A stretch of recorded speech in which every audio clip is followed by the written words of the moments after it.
여러분 안녕하십니까? 오늘 이 시간에 이제 함수의 극한에 대해서 알아볼 건데요. 일단 극한하면 느낌은 이제 끝까지 가는 거죠. 근데 수학적으로 극한이라고 하면 어떤 특정한 값으로 끝까지 가는 겁니다. 그리고 함수의 극한이라고 하면 x 값이 어딘가로 갈 건데 그러면 그에 따라서 fx는 어디로 갈 것이냐의 문제예요. 정의를 내리기에 앞서 일단 예제를 먼저 살펴보도록 하겠습니다. 일단 예제 보시면 이러한 함수가 직선이죠. 직선의 함수가 있는데 얘가 x가 2로 접근을 할 때 2로 접근을 하겠죠. 어딘가에서 2로 갈 겁니다. 그리고 마찬가지로 왼쪽에서 올 수도 있겠죠. 왼쪽이든 오른쪽이든 2로 갈 텐데 그러면 이 fx의 값은 이 함수 값은 아마 여기서부터 이렇게 내려갈 것이고 여기서부터 이렇게 올라갈 것입니다. 결국에 이걸 봤을 때 문제에 대하면 쉽게 구할 수가 있겠죠. x가 2로 갈 때 fx는 이렇게 4로 갈 것이다. 그렇기 때문에 x 값이 2로 접근함에 따라 y 값은 어디로 수렴하느냐? 정답은 그냥 4가 되겠습니다. 이렇듯 함수의 극한이라고 하면 결국에는 이 y는 fx 함수죠. x를 집어넣으면 y 값이 툭 튀어나오는 이 값이 어디로 갈 것이냐에 대한 개념이고요. 그림을 그려보시면 절로 가겠네 쉽게 계산을 하실 수 있으실 거예요. 다음 함수 보겠습니다. 아까 함수와 비슷하지만 직선처럼 되어 있지만 이 부분에 대해서 정의가 되어 있지 않습니다. 정의가 되어 있지 않다는 이야기는 왜냐하면 분수의 형태잖아요. 이게 분수의 형태고 여러분들 다 아시다시피 분수에서 이 분모 부분이 0이 되면 값을 구할 수가 없죠. 존재하지 않는 거죠. 그렇기 때문에 이 함수는 x가 2여서는 안 됩니다. x가 2를 제외하고는 전체 영역, 이 영역하고 이 영역에 대해서 다 함수 값이 잘 정의가 되는데 유독 이 값에서만 왜냐하면 x-가 분모로 가 있기 때문에 정의가 되어 있지 않죠. 그러면 똑같이 문제에서 x가 2로 접근함에 따라 함수 값은 어디로 가느냐 똑같이 그려보겠습니다. 오른쪽에서 이렇게 접근하고 왼쪽에서 접근할 때 함수 값은 이렇게 수렴을 할 거예요. 보시면 답은 쉽게 구하실 수 있겠죠. 극한은 얼마인가? 4입니다. 왜냐하면 2로 감에 따라 4로 가는데 기억하셔야 될 게 x가 2는 아니에요. 2로 갈 때. 그리고 극한이란 건 극한까지 가는 거지 딱 2를 푹 도착하진 않습니다. 그러니까 2에 가까이 감에 따라 y 값이 어디로 가까이 가느냐의 문제이기 때문에 극한 값은 4로 답을 내릴 수가 있습니다. 다음 문제입니다. 이건 조금 다르죠. 아까는 직선이라 좀 보기 편하셨고 함수 모양을 보면 x의 범위에 따라서 케이스를 두 개로 나눠서 그래프를 그리게 되어 있는 거예요. 정의가 그렇게 되어 있습니다. 그래서 x가 1보다 크다면 x가 2보다 크다면 무조건 함수값은 1, 이 부분이죠. 그리고 x가 2보다 작다면 함수값은 무조건 마이너스 1입니다. 단 2에서는 함수값은 여기에 등호가 같이 포함되어 있기 때문에 마이너스 1. 이거에 대한 극한값을 계산을 해보도록 하겠습니다. 그림상으로요. 그러면 x가 2로 간다고 했으니 또 오른쪽에서 가는 거 이쪽으로 갑니다. 그리고 x가 왼쪽에서부터 다가와요. 오른쪽에서 갈 때는 x가 2보다 크기 때문에 항상 함수값은 1로 정의됩니다. 그렇기 때문에 여기까지 거의 다 가면 여전히 1이에요. 그런데 왼쪽에서 온다면 2로 가는 방법이 오른쪽에서 가는 방법과 왼쪽에서 가는 방법이 있는데 왼쪽에서 가다 보면 x가 2로 가는데 y값은 마이너스 1로 쭉 따라가다가 2까지 도착을 하게 되어 있습니다. 자, 그럼 여기서 극한값은 얼마인데 질문을 하시면 아니 x가 어쩔 때는 2로 올 때 오른쪽에서 올 때는 함수값이 1로 가고 왼쪽에서 올 때는 함수값이 마이너스 1로 간다. 그럼 극한값은 얼마냐? 2하고 마이너스 2가 일치하지 않습니다. 그렇다면 누구랑 얘기를 했을 때 극한값이 얼마야? 그러면 오른쪽에서 오시는 분들은 1이라고 할 거고 왼쪽에서 오시는 분들은 마이너스 1이라고 할 거거든요. 이거는 극한값이 존재하지 않습니다. 그렇기 때문에 극한을 정의 내릴 수가 없어요. 다음 함수 보실게요. 이거는 뭐 무리함수긴 하지만 여러분들 보시다시피 루트 안의 값은 양수여야 돼요. 음수면 물론 나중에 뭐 복소수나 이런 개념까지 도입하면 설명을 할 수 있겠지만 일반적으로 저희가 다루는 실수 체계에서 x는 2보다 커야 됩니다. 그리고 그래프를 그리는 게 익숙하지 않으실 수도 있어요. 그러면 뭐 천천히 그려보는 거죠. 2일 때는 0, 뭐 3일 때는 1 이런 식으로요. 그리다 보면 그래프는 자연스럽게 곡선의 형태가 나오고 이런 형태가 나옵니다. 자, 그럼 이거에 대해서 또 극한을 구해보도록 하겠습니다. x가 오른쪽에서 가요. 오른쪽에서 가면 함수값은 이렇게 따라가겠죠. 쭉 얼추 0으로 간다는 걸 확인하실 수 있을 거예요. 그런데 그러면 왼쪽에서 와볼까? x가 이렇게 오면 이거는 함수값이 존재하지도 않아요. 왜냐하면 함수가 정의역이 여기서부터 세팅이 되어 있기 때문에 물론 문제에서 정의역이 나와 있진 않지만 저희가 알고 있는 범위에서 루트 안의 값이 0보다 커야 되기 때문에 정의역이 이렇게 세팅이 된 거죠.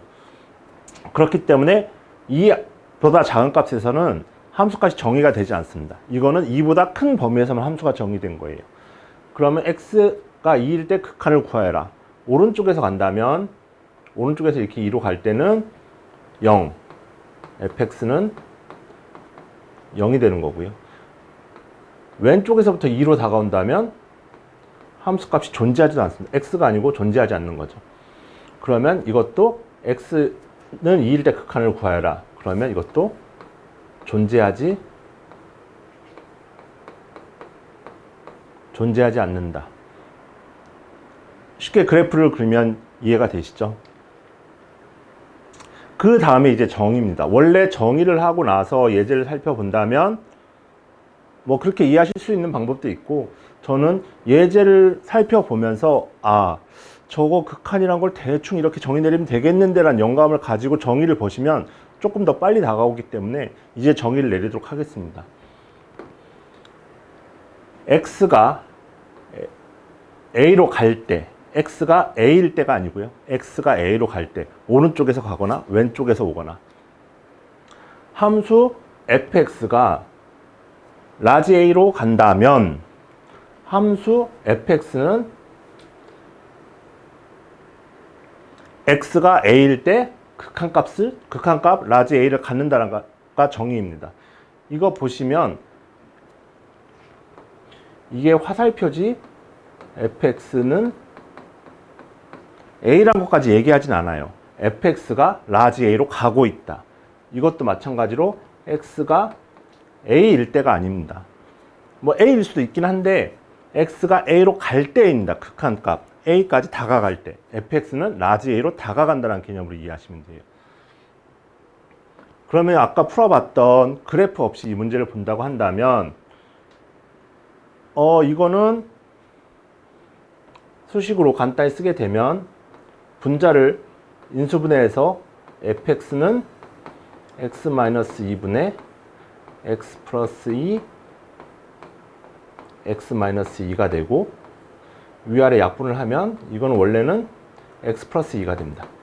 단 fx가 x 플러스 2는 아니고 x-2가 이걸 지켜줘야 되기 때문에 정의역에서 2는 빠진다고 말씀을 드렸죠. 이거는 그림을 그려보면 fx는 극한을 얼마로 가냐? 아까 그림을 그려놓고 보면 4로 간다.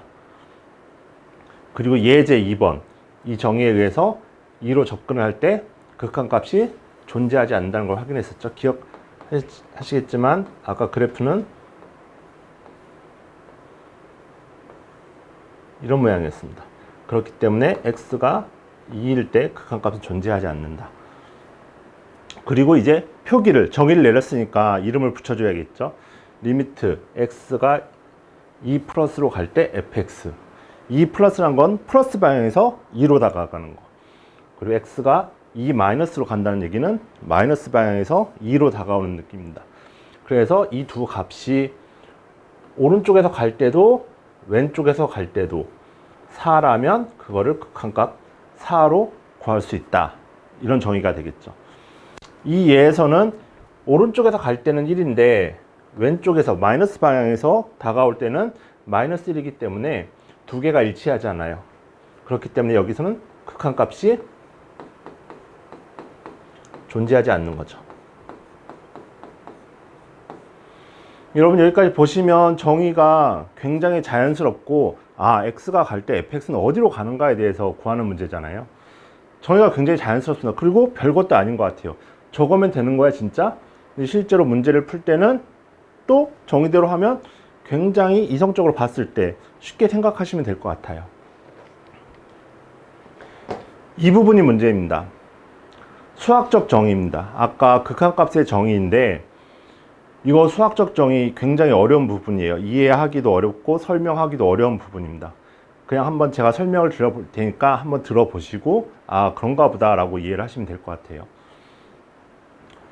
명확한 극한의 수학적 정의는 첫 번째, 일단 함수가 a를 포함한 열린 구간에서 정의되고 a가 있으면 그 근방에서 일단 함수가 돼야 돼요. 아까 예제 1번에서 봤듯이 x가 2면 아니다 이런 거 빼고 a를 포함한 열린 구간에서 정의가 돼야 되고 함수값 a가 실수일 때 fx가 a를 집어넣었을 때 그게 라지 a가 나온다는 얘기죠. 어떤 0보다 큰 입실론이라고 합니다. 입실론이라는 숫자에 대해서 0보다 큰 어떤 숫자에 대해서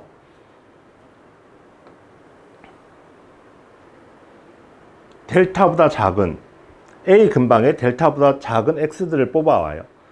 그런데 그 델타보다 가까이에 있는 x들을 뽑아 쓴다면 fx랑 a는 입실론이 성립하게 하는 델타가 존재하면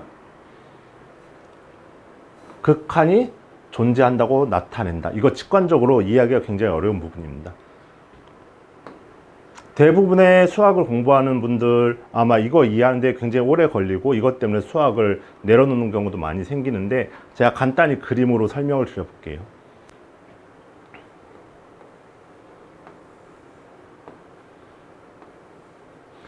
fx가 있습니다. 그리고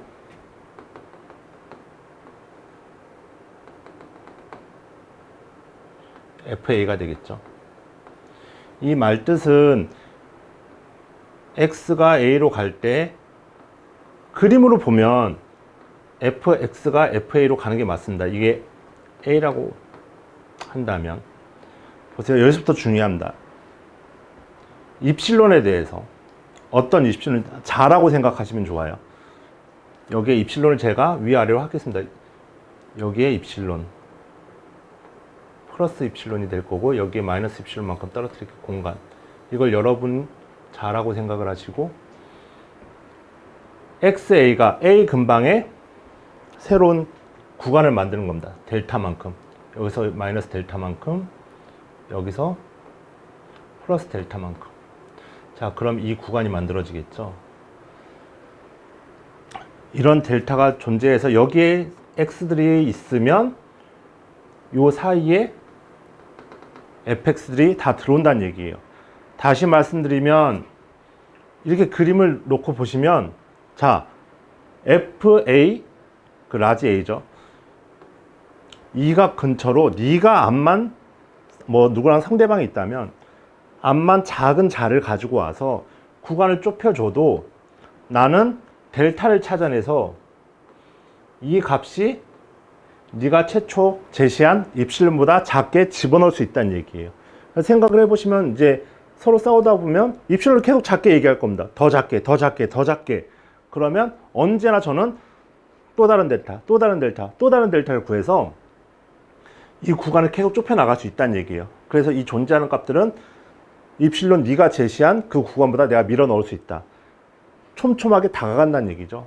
이게 수학적 정의입니다. 여러분 이거 제 설명이 어느 정도 이해가 되셨는지 모르겠는데 안 되신다고 하면 한 번 더 들어보시고 한번 스토리 라인을 한번 만들어 보세요. 그러면 그럴듯하네? 약간 그런 결론을 내리실 수도 있어요.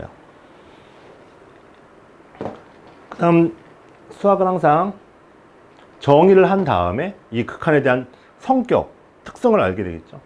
정리에 대해서 원래 제가 말씀드릴 때 정리는 증명이 돼야 되는 부분입니다.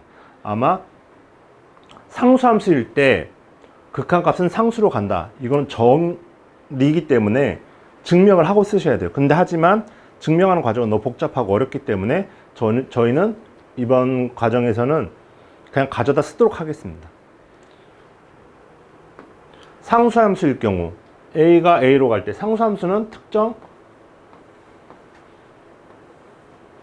X가 얼마이든 항상 C값을 갖는 이런 함수죠. 이거는 뭐 X가 어디든 X가 1로 갈 때 항상 3인 함수는 3, X가 B로 갈 때 K인 함수는 K. 이건 굉장히 당연한 극한값의 성질이고요. 두 번째, 단항식 함수값과 일치한다. fx가 x라는 얘기죠. y는 x. 그렇기 때문에 x가 a로 가면 당연히 함수값은 그냥 a로 갑니다. 그리고 세 번째 성질, 함수 두 개를 더해서 극한값을 구하려면 어떻게 하느냐. 각각 극한값을 구해서 더해주면 된다. 약간 사칙연산, 함수의 사칙연산 같은 느낌이죠. 곱은 어떻게 할 건데, 그러면 각각 극한값을 보내서 곱하면 돼. 존재하니까, 극한값이 존재한다면. 나누기는 어떻게 할 건데, 나누기도 굉장히 자연스럽게 각각 보내서 나눠주면 돼, 값으로. 단 조심해야 될 것은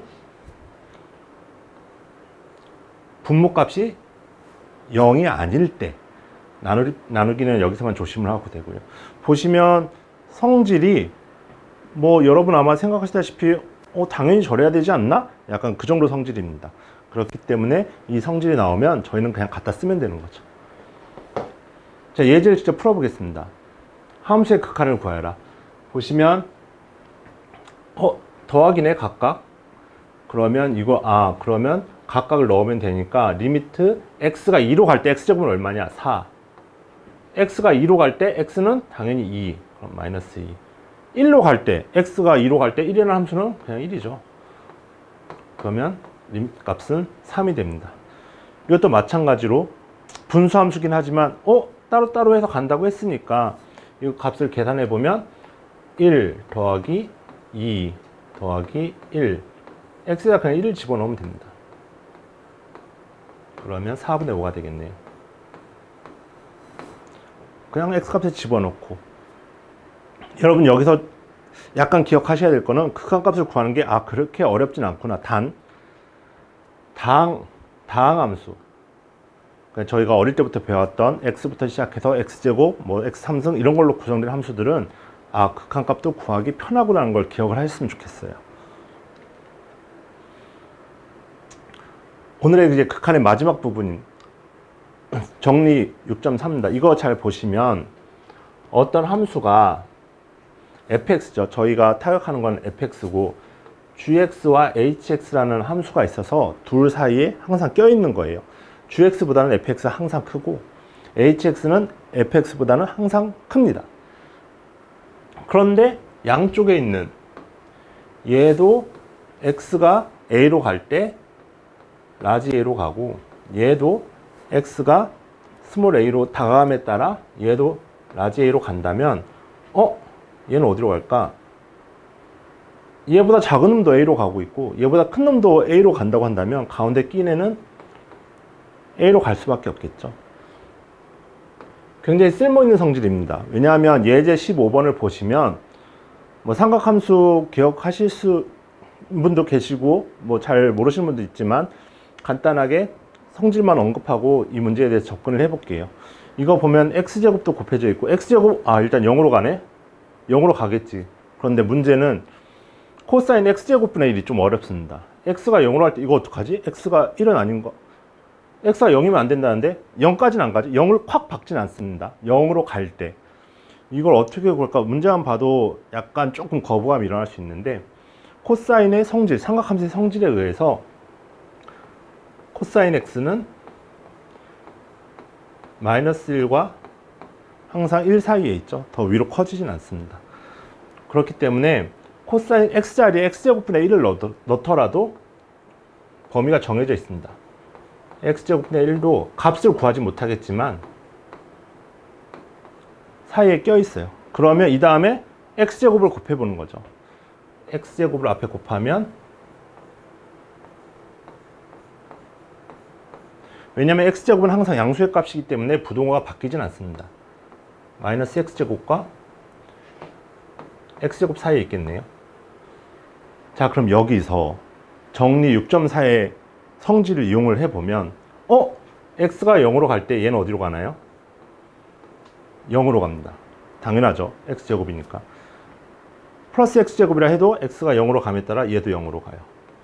그럼 정확히 이 성질에 따라서 x제곱 이 함수보다 작은 애도 0으로 가고 큰 애도 0으로 간다고 하면 가운데 껴있는 애는 양쪽에서 밀어서 다 0으로 가기 때문에 당연히 0으로 간다. 이 성질에 의해서 이렇게 문제를 푸시면 됩니다.